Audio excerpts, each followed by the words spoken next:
Je veux que tu t'inclines et que tu dises à Jésus, merci pour ce soir. Merci pour ta parole. Notre grand frère Pierre a dit, à quiconque il revient, c'est toi qui as le parler. Dis-lui Seigneur, parce que tu as les paroles de la vie. Parle pour que mon âme vive. Parle pour que mon âme s'épanouisse. Parle pour me préparer pour le ciel. Parle pour me montrer la voie que je dois suivre. Parle pour me bénir. Parle pour me délivrer. Parle pour me guérir. Parle pour me faire du bien. Pour me donner la victoire. Demande à Dieu de te parler. Que la parole de soi s'habite ce soir.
Je disais que le Seigneur vous bénisse. Que Dieu soit avec nous ce soir. Le 4e jour de notre convention. Et nous bénissons le Seigneur parce qu'il nous accorde la grâce d'écouter sa parole ce soir. Une parole bénie. Une parole glorieuse. Il va nous faire beaucoup de bien. Parce que c'est sa parole. Et celui qui va nous parler ce soir est un homme bien. M'a béni depuis des années. Et qui a béni des multitudes dans cette ville et dans ces pays. Comment vous êtes fâchés? Vous ne me croyez pas? Je ne sais pas qui ne le connaît pas dans cette ville. Bon, bien sûr, peut-être ceux qui sont nés hier. Mais pour nous qui sommes nés depuis longtemps, nous connaissons très bien. C'est un très bon enseignant, un formateur dans les choses de Dieu. C'est un grand honneur pour nous de vous présenter ce soir le docteur Dieudonné Sitabeba. Alors qu'il s'élève pour la parole, nous nous élevons aussi pour la parole.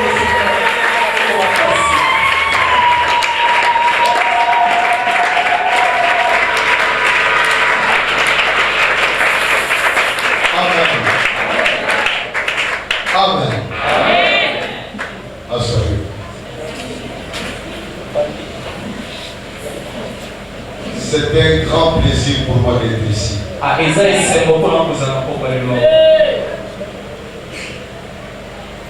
Je n'ai jamais su qu'il y avait une bonne et belle église ici. Alors que cette route, il est déjà plus de 3-4 fois. Kinshasa est vaste. Pour connaître quelque part, il faut une raison. Je bénis Dieu qui a voulu que je sois ici aujourd'hui. Quand je venais, nous avons connu une panne au niveau du triangle. Le triangle de la sécurité. J'ai laissé les chauffeurs. Je suis venu avec les frères qui m'ont accompagné. Je voulais aussi présenter.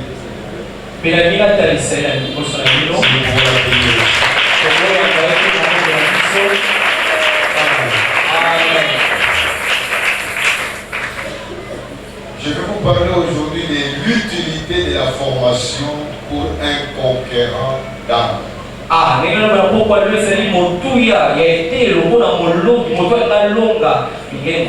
Un conquérant des nations. Pourquoi la formation est-elle importante? Dieu vous a donné beaucoup d'enseignements avant moi. Peut-être qu'il y aura des choses qu'il va répéter. Parce que la répétition est la mère de la science. Comme je n'ai pas écouté les autres, je laisse l'esprit parler lui-même. Il peut rappeler une chose. Il peut donner une nouvelle information. Ce qui est important, même quand quelqu'un lit un verset que tu connais déjà, apprends à dire au Saint-Esprit, dis-moi encore quelque chose. Parce que Dieu ne se fatigue jamais à nous enseigner. L'utilité de la formation pour un conquérant des nations. C'est très important de savoir que nous sommes dans ce monde dans une guerre permanente. On va en parler tout à l'heure. Le premier point de mon discours, de mon message, qui appelle-t-on un conquérant des nations? Un conquérant d'âme. Le mot conquérant fait penser à une guerre, à un combat. Et pour mieux comprendre notre situation en tant qu'Église, il est important que je vous rappelle le commencement de l'histoire de notre vie. Notre vie en tant qu'être humain. C'est dans Genèse 1 et Genèse 2. C'est là où nous trouvons le commencement de l'histoire de l'humanité. Dans Genèse 1 et 2, il nous est enseigné que Dieu est le créateur de la nature. Il est le créateur de l'être humain. Tu n'es pas un produit du hasard. C'est Dieu qui a voulu que tu existes. Quelle que soit la manière dont tu es entré dans ce monde, tu es le résultat de la volonté de Dieu. C'est Dieu qui a voulu que tu naisses. Tu peut être né d'une maman prostituée ou d'un papa voyou. Cela n'est pas important pour toi. Qui est né parce que Dieu l'a voulu. Qui est le résultat de l'amour de Dieu. Dieu t'a tellement aimé qu'il a voulu que tu existes. Pour que tu sois dans ce monde un conquérant pour lui. Conquérant pourquoi? Parce que quand nous voyons Genèse 1 et 2, Dieu a créé un beau jardin appelé Jardin d'Éden. Éden signifie abondance, merveille, prospérité, les luxes,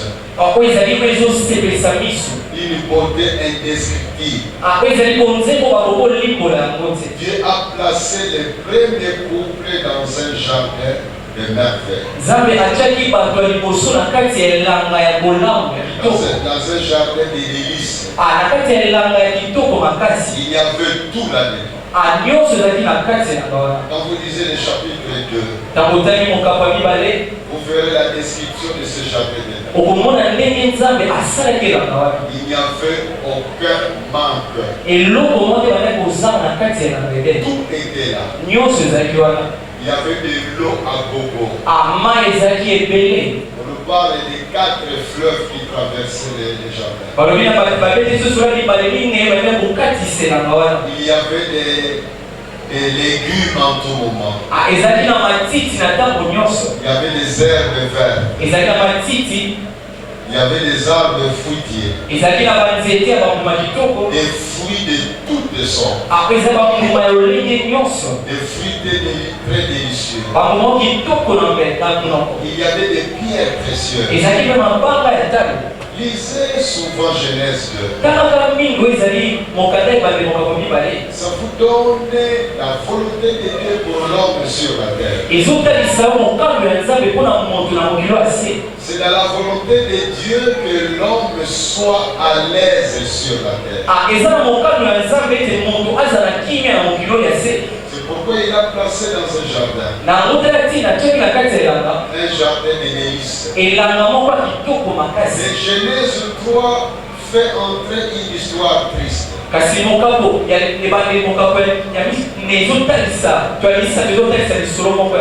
Dans Genèse 3, on nous parle d'un visiteur mauvais qui est venu visiter les couples.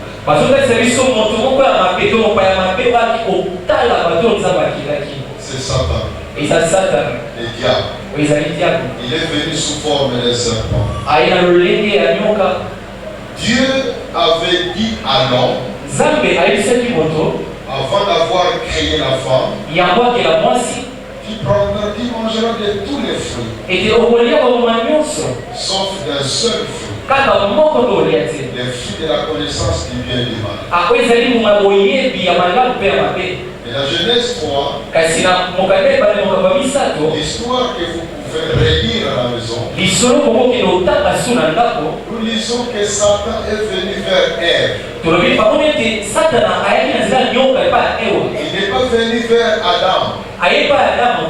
Pourquoi? La Bible ne nous donne pas la raison. Mais nous pouvons réfléchir. C'est Adam qui avait écouté le premier message de Dieu. Comment Ève a-t-il écouté le message? La probabilité est grande que c'est son mari qui lui a commis. Que ce soit son mari ou Dieu lui-même.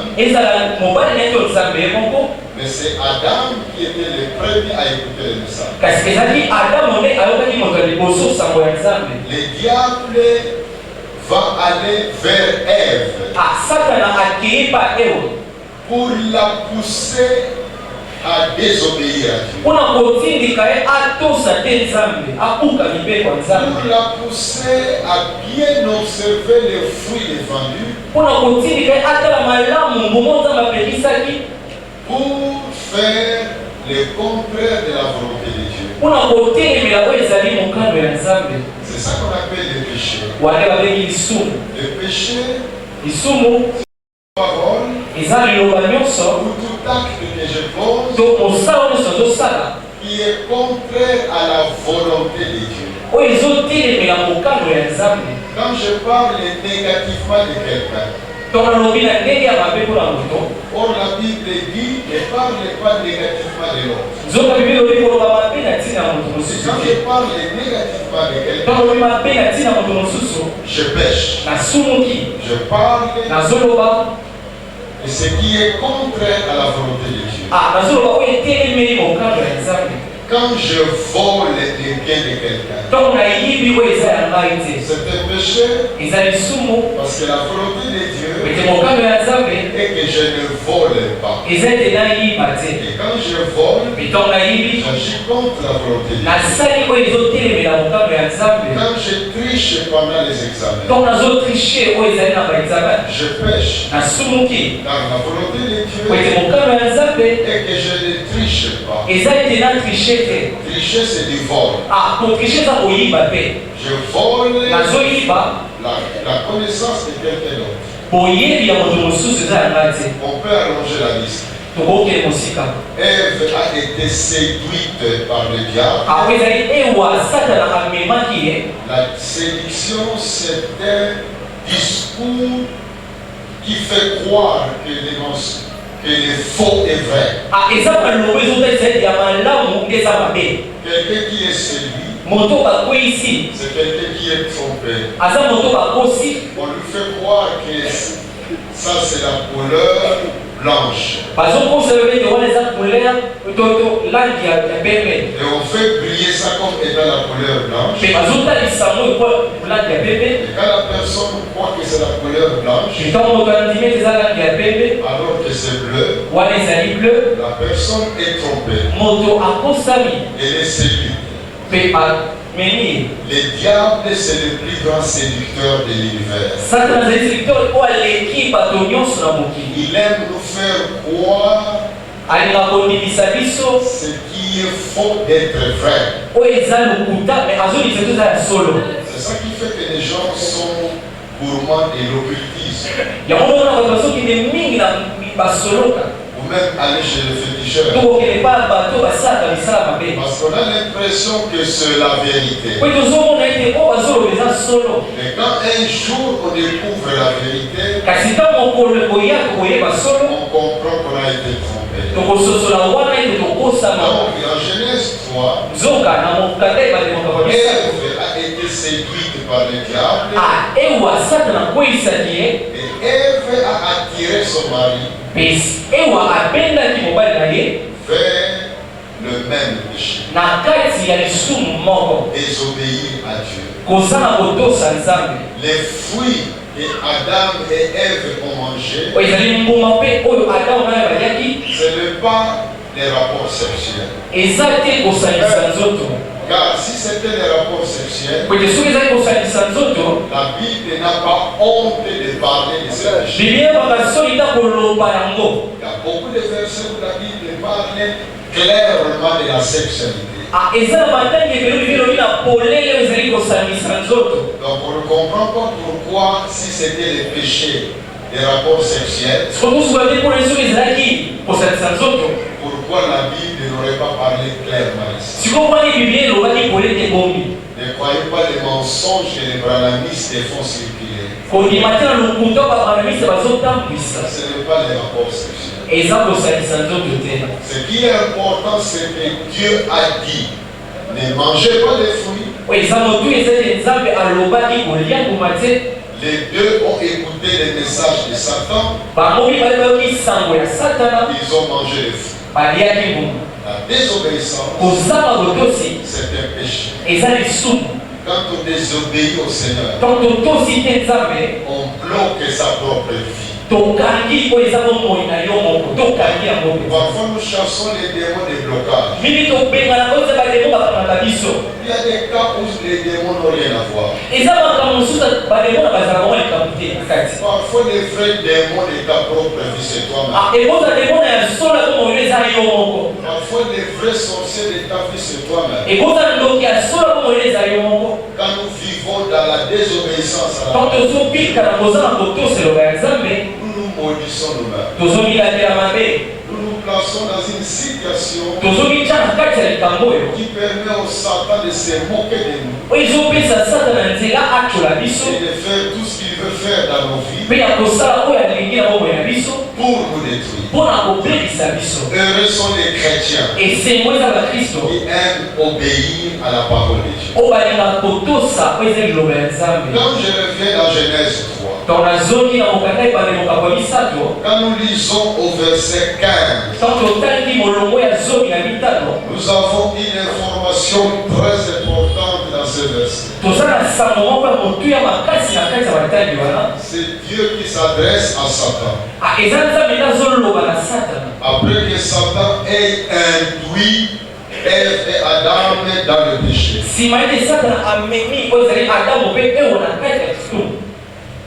Je vais lire le verset 15. Je commence par le verset 14. Genèse 3, 14 à 15. Genèse 3, 14 qui va à 15. L'Éternel Dieu dit au serpent, puisque tu as fait cela, c'est-à-dire que puisque tu as entraîné l'homme et la femme dans le péché, tu seras maudit entre tous les bétails et entre tous les animaux des champs. Tu marcheras sur ton ventre et tu mangeras de la poussière tous les jours de ta vie. Maintenant écoutez le verset 15. C'est Dieu qui parle. Je mettrai une inimitié entre toi et la femme, entre ta postérité et sa postérité. Celle-ci t'écrasera la tête et tu lui blesseras les talons.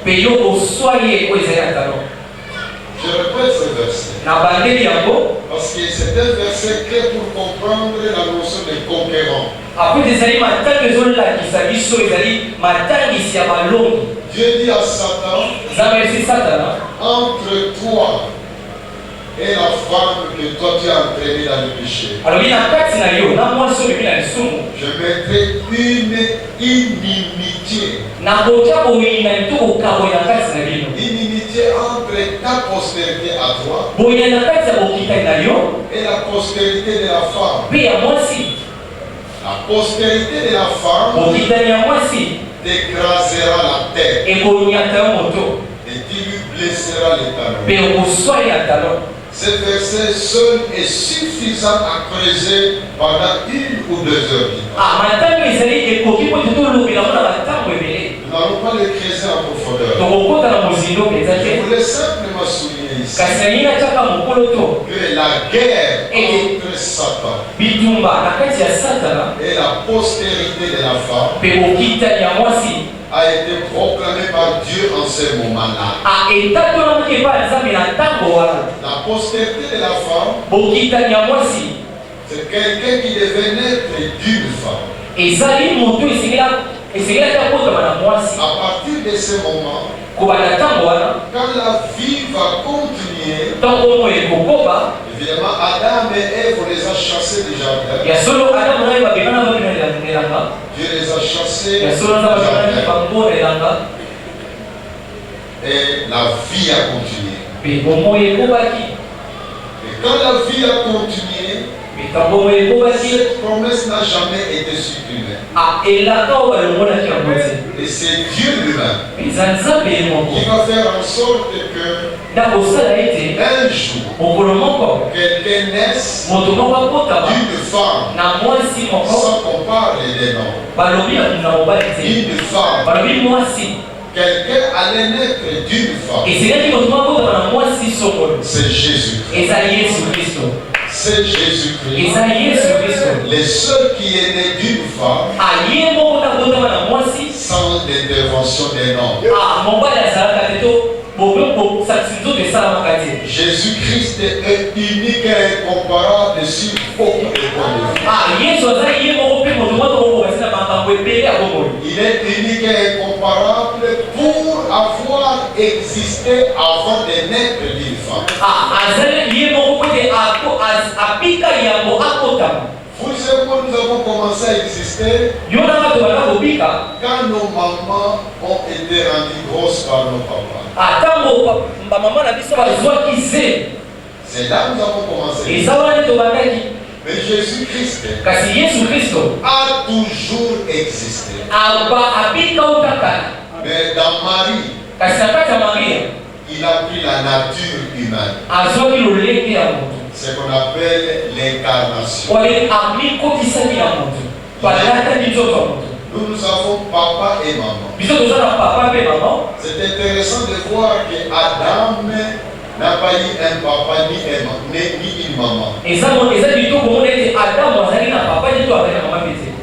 Par contre, Ève n'a pas eu une maman. Mais elle est sortie d'Adam. Parce que Dieu a pris une côte d'Adam pour créer la femme.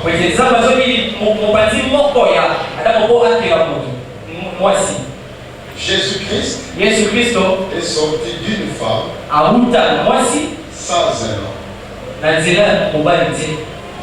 C'est un miracle unique dans l'histoire de l'humanité.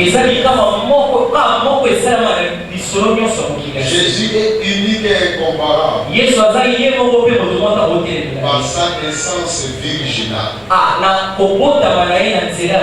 Jésus est unique et incomparable par sa vie sans péché. Jésus est unique et incomparable par ses miracles indescriptibles. Jésus-Christ est unique et incomparable par ses enseignements qui ont la puissance de transformer les vies. Jésus-Christ est incomparable et unique par la raison de sa mort. Jésus-Christ est unique et incomparable par sa résurrection. Quand Lazare est ressuscité, il est revenu dans ce monde. Donc plus tard, il est mort. Mais quand Jésus-Christ est ressuscité, il n'est pas revenu dans ce monde. Il est entré le premier dans le monde à venir. Sa résurrection est unique et incomparable. Nous connaîtrons cette résurrection-là au retour de Jésus. Nous ressusciterons en entrant dans ce monde. Jésus-Christ est unique et incomparable par sa présence à la droite du Père. Jésus-Christ est unique et incomparable par son retour que nous attendons. Beaucoup de prophéties confirment que Jésus est bientôt à la porte. Quand vous étudiez toutes les prophéties qui annoncent le retour de Jésus, il n'y en a pas encore une qui n'est pas accomplie. Jésus peut revenir n'importe quand. Donc, ce que Dieu a promis à Satan, c'est réalisé à la croix de Golgotha. C'est là où Jésus a écrasé la tête du serpent. Satan existe. Il est puissant. Mais il n'est pas tout puissant. Mais Jésus existe. Et il est tout puissant. Quand il est ressuscité, ressuscité, il a déclaré, tout pouvoir m'a été donné dans le ciel. Jésus est tout puissant. Les pouvoirs des occultistes est zéro par rapport à la puissance de Dieu. La puissance des sorciers est zéro par rapport à la puissance de Dieu. La puissance des féticheurs est zéro par rapport à la puissance de Jésus. Plus on connaît Jésus, moins on a peur de ça. Plus on connaît Jésus, moins on a peur des sorciers. Plus on connaît Jésus, moins on a peur des francs-maçons. Plus on connaît Jésus, moins on a peur des Illuminati. C'est Jésus qui dirige le monde. C'est lui le capitaine de ce monde. C'est lui le commandant en chef. Jésus est venu pour vaincre Satan. Et depuis lors, il y a eu une guerre entre la lumière, les camps de Jésus, il y a eu une guerre entre la vérité et les mensonges. Dans ce monde où nous vivons, il y a des gens qui n'aiment pas la lumière, qui aiment les ténèbres. Dans ce monde où nous vivons, il y a des gens qui n'aiment pas la vérité, qui aiment le mensonge. Dans ce monde où nous vivons, il y a la guerre entre l'amour et la haine. Jésus nous a montré les avantages d'une vie d'amour. Mais le diable continue à nier les avantages de la haine. Dans ce monde où nous vivons, il y a la guerre entre construire et détruire. Jésus aime construire nos vies. Le diable aime détruire nos vies. Dans ce monde où nous vivons, il y a la guerre entre la connaissance et l'ignorance. Voilà pourquoi nous devons être formés. Pour grandir en connaissance. Car quand on ne grandit pas en connaissance, on reste esclave de l'ignorance. Et le diable est heureux d'avoir même des chrétiens mais qui sont ignorants.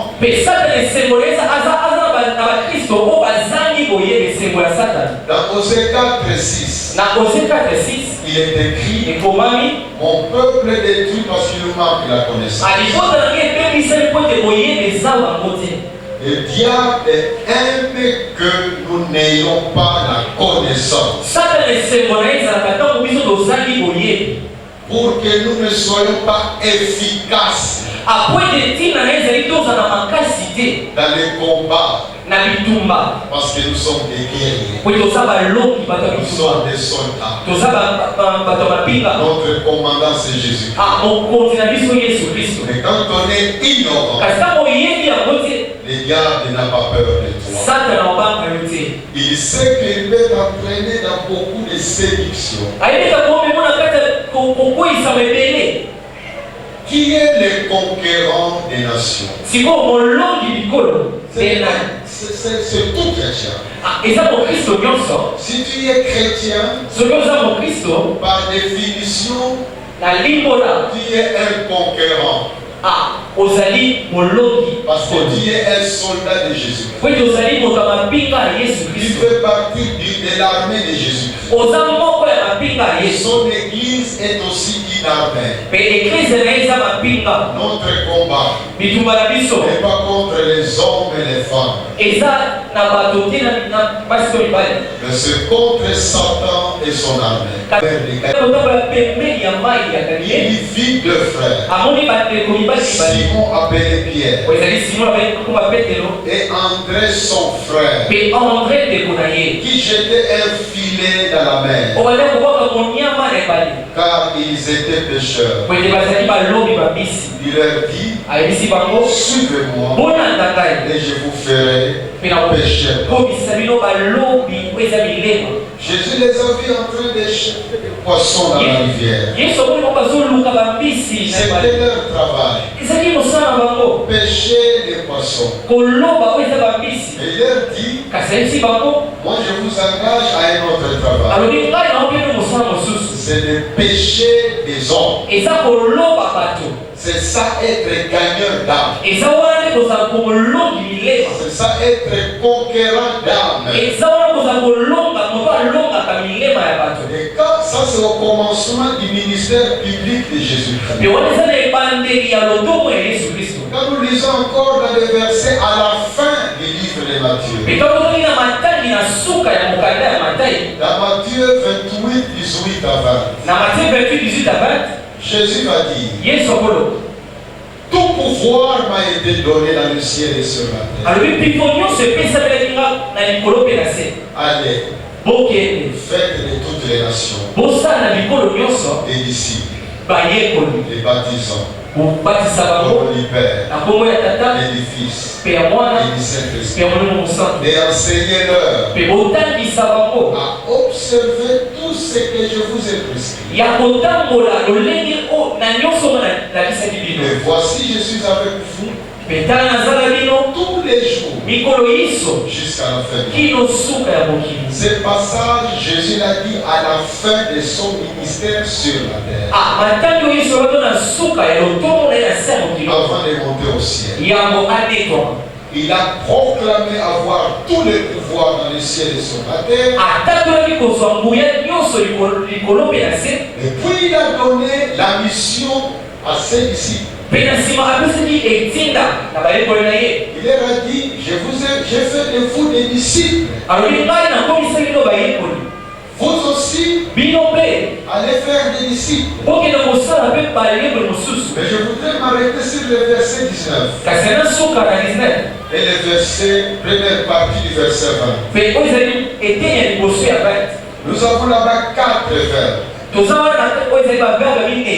verbe aller, le verbe faire des disciples, le verbe baptiser, le verbe enseigner. Dans nos Bibles, il y a, dans certaines versions, il y a 2 verbes qui sont à l'impératif. Parfois, on donne 3 verbes à l'impératif. Parfois, les 4, on les met à l'impératif. Rentrons un peu pour avoir un cours de grammaire. Quand un verbe est conjugué au mode impératif,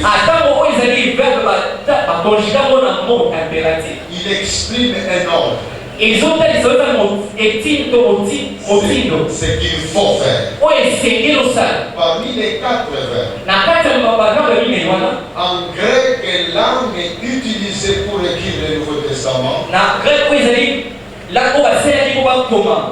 un seul verbe est à l'impératif.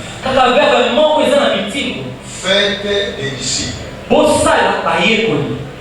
Les 3 autres verbes, allez, baptiser, enseigner, en grec, ils sont au mode participe. Ça signifie quoi en grammaire? Ça signifie que l'action principale, c'est faire des disciples. Et comment les faire est exprimé par les mots de participe. En d'autres termes, Jésus a dit à ses disciples, faites de toutes les nations des disciples. aller. Ok. Mais aller où? Si vous ok, faire quoi? Matthieu n'a pas dit ça. Quand vous lisez attentivement, c'est Marc 16, verset 15. Et ça Marc 16, 15. Qui va nous dire qu'est-ce qu'ils vont faire en allant. Ils vont aller proclamer la bonne nouvelle à toute la création. Donc la première étape pour former des disciples, c'est aller proclamer la bonne nouvelle.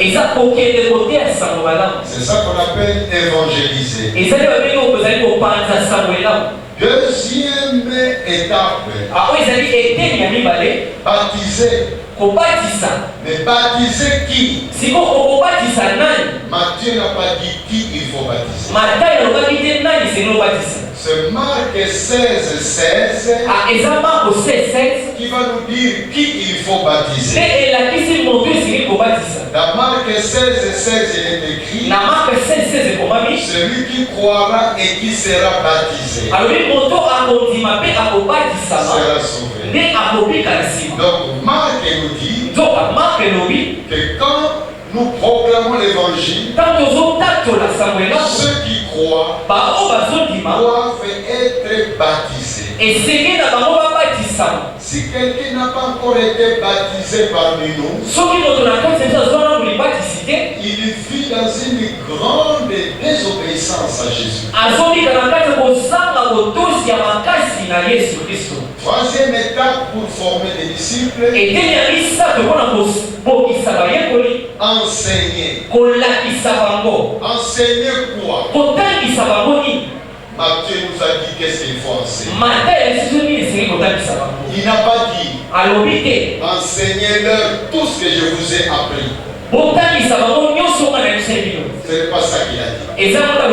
Mais il a dit enseignez-leur à observer, à pratiquer, à obéir à tout ce que je vous ai dit. En d'autres termes, quand vous serez en train d'enseigner ceux qui ont cru en moi et qui sont passés par les baptêmes, vous leur enseignerez tout ce que je vous ai prescrit. Et deux, vous leur enseignerez comment il faut obéir à ma parole. Et ça c'est très important. Comprenez que quand j'interprète la Bible comme je viens de le faire, c'est le résultat de la formation. C'est le résultat de la formation. La formation est importante dans tous les domaines de la vie.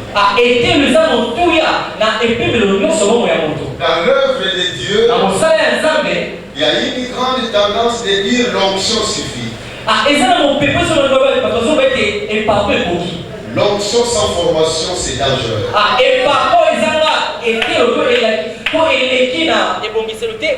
Mais le contraire est aussi vrai.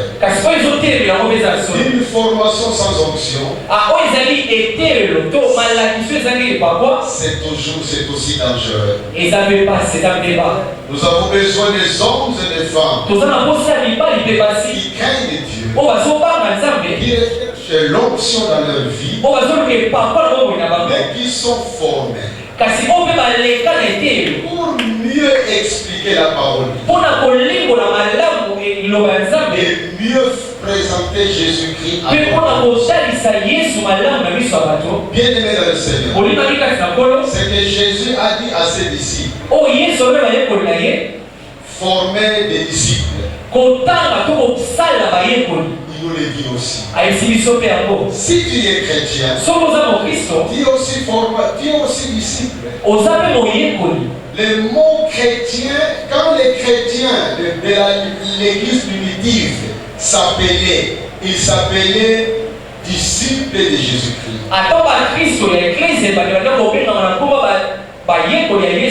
Les premiers disciples de Jésus-Christ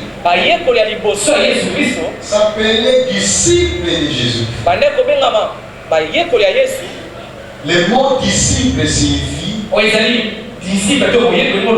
étudiant, élève, apprenti, quelqu'un qui apprend un métier. Quand un maçon veut former un autre maçon, ils ont de temps en temps des cours à donner. Mais la meilleure formation, les maçons travaillent, en même temps, ce sont étudiants à faire quelque chose pour qu'ils apprennent comment ça se fait. À force de répéter cela, l'autre là devient aussi maçon sans avoir lu un syllabus, mais en regardant son maître et en obéissant à son maître. C'est ça la formation des disciples. C'est la même façon quand on forme un mécanicien. Il y a très peu de théorie, mais plus de travail dans le garage. Les maçons donnent des ordres à son apprenti. Il lui montre ce qu'il faut faire. Il lui explique pourquoi il faut faire ainsi. Et petit à petit, l'apprenti devient maçon. C'est la meilleure façon de former les gens qu'on a dans l'Antiquité. Dans l'Empire grec, il existait aussi la formation des disciples. Les disciples suivaient un maître. Ils vivaient avec leur maître. Ils apprenaient en l'observant. Ils apprenaient en l'écoutant. Ils apprenaient à faire ce que le maître faisait. C'est comme ça qu'ils s'appelaient disciples. Ils étaient disciples de Jésus. Il y avait des disciples des pharisiens, des disciples des zélotes, des disciples des sadducéens. Il y avait des disciples des prophètes grecs. Socrate avait des disciples. Aristote avait des disciples. Platon avait des disciples. Et quand vous étudiez la vie des disciples de Jésus-Christ, ils étaient différents des disciples des autres. On n'a pas le temps pour creuser ça. Mais pourquoi j'en parle? Je rappelle que non, mon soutien, mais l'utilité de la formation pour les conquérants d'âme.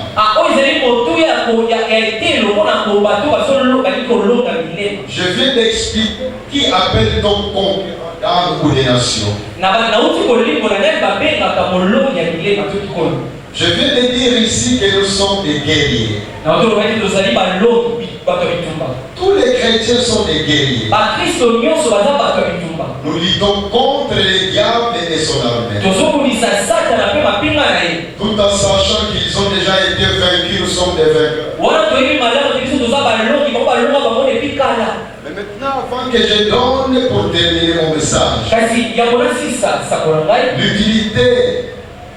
l'utilité de la formation pour un conquérant d'âme,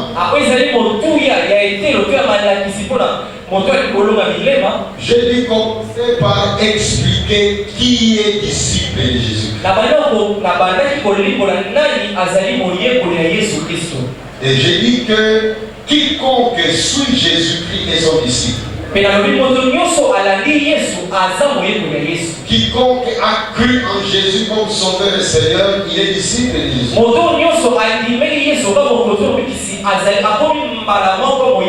Et quand nous lisons dans Acte 11, verset 26,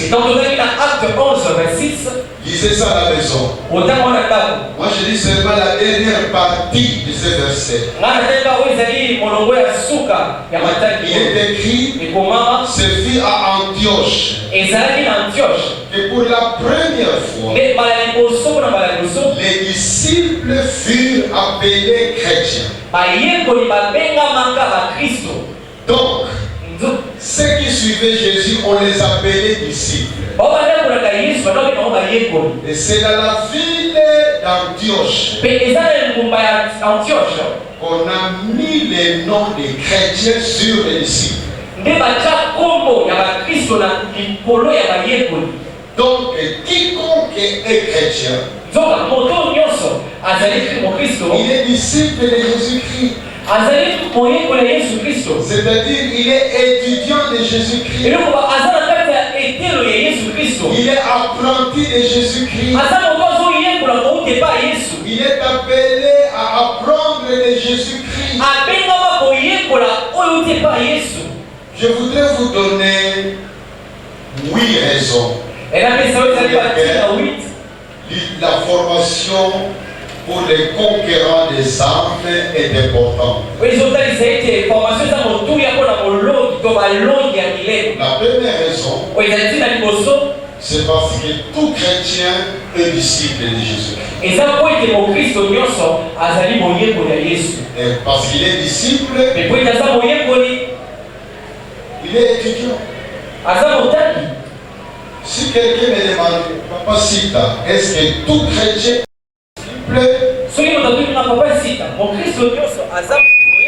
voici ma réponse. Normalement, c'est oui. Normalement. Normalement, tout chrétien égale disciple. D'après Acte 11, 26. Mais malheureusement, ce ne sont pas tous les chrétiens d'aujourd'hui qu'on peut appeler disciples. Parce que Jésus a donné les caractéristiques d'un véritable disciple.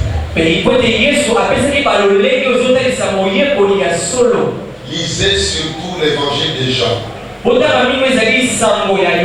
et Luc. Vous verrez que les caractéristiques des disciples de Jésus-Christ par Jésus-Christ sont clairs. Et quand on les analyse, on verra que malheureusement, tout ce qui s'appelle chrétien n'est pas disciple. Parce qu'un disciple de Jésus-Christ, chrétien discipliné, à obéir au Seigneur. Ce n'est pas un chrétien hypocrite, mais il a juré par sa foi de rester fidèle à Jésus, de lui rester attaché, de lui rester soumis, de lui rester confiant, de lui rester obéissant jusqu'à la fin de sa vie sur la terre. Si toi qui m'écoutes ici, tu as des rapports sexuels en dehors du mariage, tu es un faux chrétien. Si toi qui m'entends ici, tu aimes voler les biens des autres, tu es un faux chrétien. Si toi qui m'entends ici, tu as des pentacles à la maison ou dans ta poche, les prières qu'un prêtre t'a données, t'adressant à quelqu'un qui n'est pas Dieu, tu es un faux chrétien. Il faut comprendre qu'il y a une différence entre un véritable chrétien et chrétien de nom.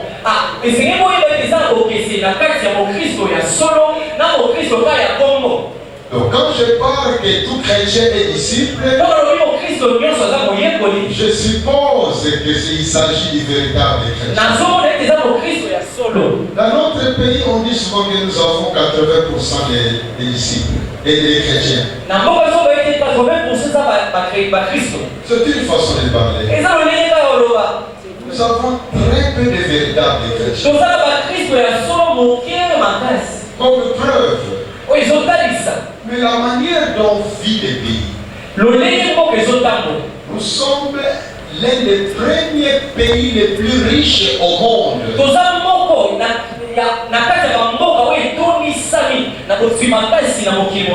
Nous sommes parmi les pays les plus riches au monde.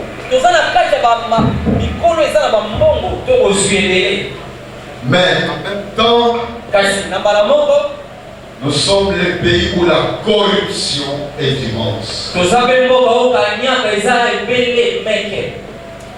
Les vols des salaires des autres. Et l'argent des autres. Des combines avec des paroles mensongères. J'ai voulu souligner cela parce qu'on a très peu de temps. Donc pourquoi il faut être formé?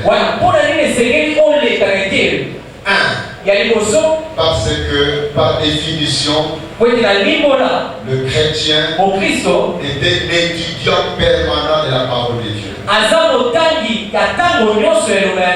Donc il doit apprendre en tout moment. Deux, parce que être enseigner la parole, c'est un ordre de Jésus-Christ.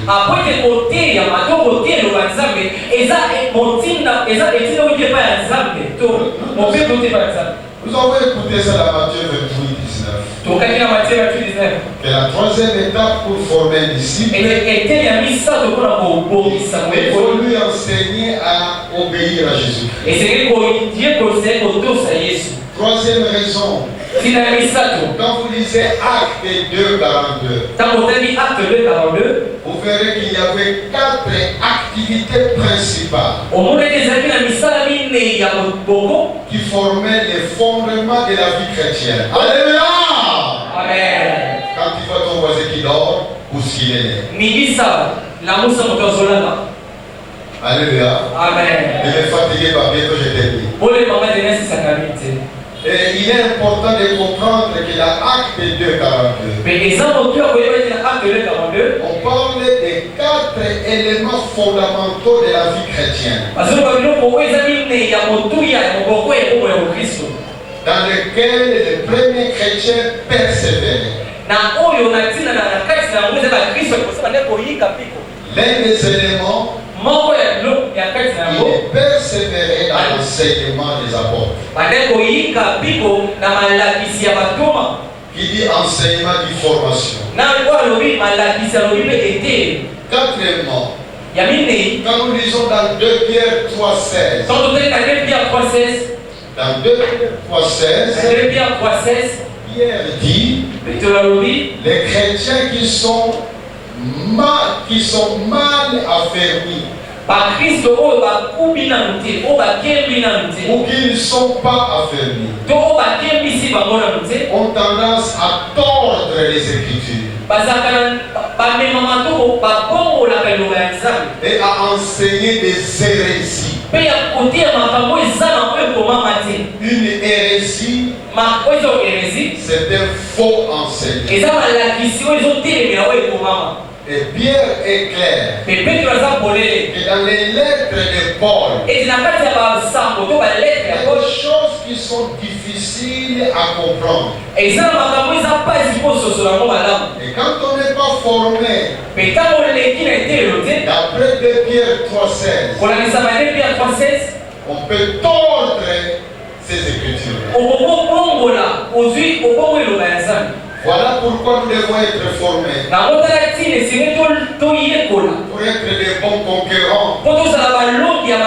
5e raison, c'est pour que nous puissions mieux comprendre le genre de guerre dans lequel nous sommes plongés. Quand on parle d'un conquérant, c'est quelqu'un qui doit aller conquérir les camps ennemis. Le diable garde beaucoup de gens prisonniers dans son camp.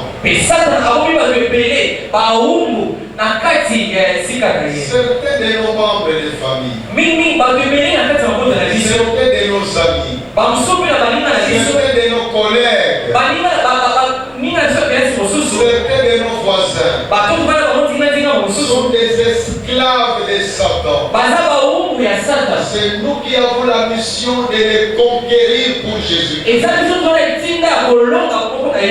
Nous avons besoin d'être formés pour mieux comprendre les types de guerres dans lesquelles nous sommes plongés. Un chrétien qui est formé est plus efficace qu'un chrétien qui n'est pas formé. Je vous implore, aimez la formation. Aimons les études bibliques. Quand nous venons écouter quelqu'un qui prêche le dimanche, apportez des cahiers. Considérez votre culte comme étant un cours que vous suivez. Vous quittez la maison pour aller à l'église. Prenez votre Bible, prenez votre cahier, prenez votre stylo, prenez votre cœur, prenez votre argent, allez en classe à l'église. L'église, c'est toute une école. Les chrétiens qui aiment noter ce qu'ils entendent progressent mieux que ceux qui C'est très important de comprendre que l'église, c'est une école qui nous enseigne comment vivre. Alléluia. Amen. Alléluia. Amen. La sixième raison. Pourquoi les conquérants doivent être formés? C'est pour qu'ils comprennent pourquoi il faut conquérir les hommes pour Jésus-Christ. C'est ça qu'on appelle la mission. La mission, c'est Dieu qui nous envoie dans le monde pour aller arracher des âmes qui sont esclaves du péché. Pour leur parler de la bonne nouvelle. Leur parler du ciel. Leur parler du danger de l'enfer. Leur montrer qu'ils ne peuvent pas être transformés sans l'intervention de Jésus dans leur vie. La septième raison. Alléluia. Amen. Ma soeur qui me regarde, ta voisine de gauche d'or. Non, il y a 1, 2, 3. Ta voisine de gauche, de temps en temps, elle est là à ne pas dormir. Même quand si on est fatigué, levez-vous, mettez-vous même au coin de la fenêtre pour écouter la parole de Dieu. Vous remarquez dans ma façon d'enseigner, j'ai dit très peu de Alléluia, Amen. Parce que le temps est court. J'ai décidé de donner l'essentiel que le Seigneur m'a donné. Alors il faut faire un effort pour ne pas dormir. La septième raison pour être formé en tant que conquérant, pour savoir comment bien conquérir. Comment est très important. Notre frère qui prend des images ici, il est efficace parce qu'il a appris comment agir. Comment faire? Quand tu ignores le comment de faire quelque chose, même si tu connais la chose, qui connaît la technique, ne saura pas aider les autres. Si moi je n'ai jamais été à Chikapa, je ne saurais pas vous amener efficacement à Chikapa. C'est vrai qu'il y a des véhicules qui partent là-bas. J'ai besoin de comprendre comment ça se fait. Est-ce qu'on dort en route? Si on dort en route, qu'est-ce qu'il faut faire? C'est très important. Mes amis, moi je suis chimiste de formation. J'ai eu ma licence en 76. Il fallait que je sois formé pour être licencié en chimie. Le médecin sait qu'il faut être formé pour être médecin. Le juriste va être formé pour être juriste. Il y a des gens qui pensent que pour servir Dieu, il suffit de le vouloir. On commence à servir le Seigneur parce qu'on connaît quelques versets bibliques. Mais on commence à proclamer les choses. Si vous avez un auditoire composé de mamans comme des mamans maraîchères,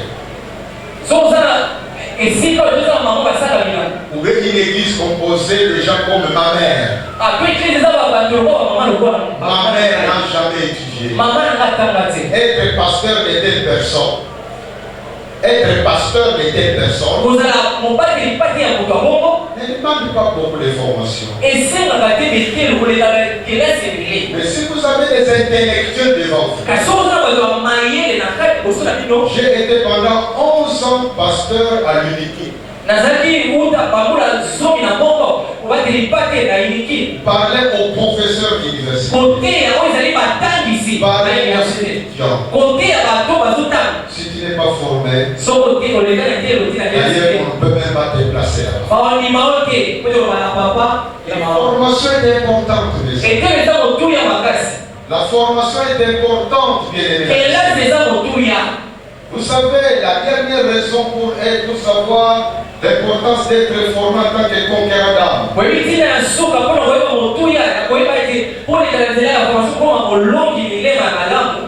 Mais c'est parce qu'il faut savoir quoi dire. Et comment le dire. Vous savez qu'il y a certains mots. Dans telle culture, c'est un mot poli. Mais dans l'autre culture, c'est un mot sale. Quand tu dois communiquer devant tes auditoires, on a besoin d'être formé concernant leur culture. On a besoin d'être formé pour être efficace dans leur milieu. Je vous donne un seul exemple. On lui a dit, n'utilise plus les verbes frapper à la porte. Quand vous allez traduire votre Bible dans notre langue, il faut écrire Jésus gratte à la porte. C'est la formation. Ma prière, que le Seigneur vous aide, nous tous, moi inclus. Je ne connais pas tout. C'est chaque jour que j'apprends. Je dois continuer à apprendre. Parce que j'ai besoin de connaître. Pour mieux communiquer l'évangile à toutes les couches de la société. Que le Seigneur soit lui-même votre formateur. Soit votre guide. Et s'il y a des gens qui veulent être formés, dites ça à votre pasteur. Il continuera à créer des circonstances pour être formé. Que le Seigneur vous bénisse. Amen.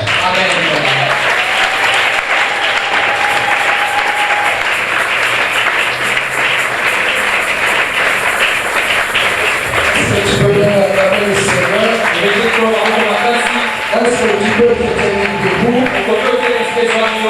Tu peux te tenir debout, s'il te plaît? Est-ce que tu peux te tenir debout? Est-ce que tu peux vraiment te tenir debout? Je te pose une première question. Est-ce que tu es disciple? On nous a dit que tout chrétien normalement doit être disciple. Et on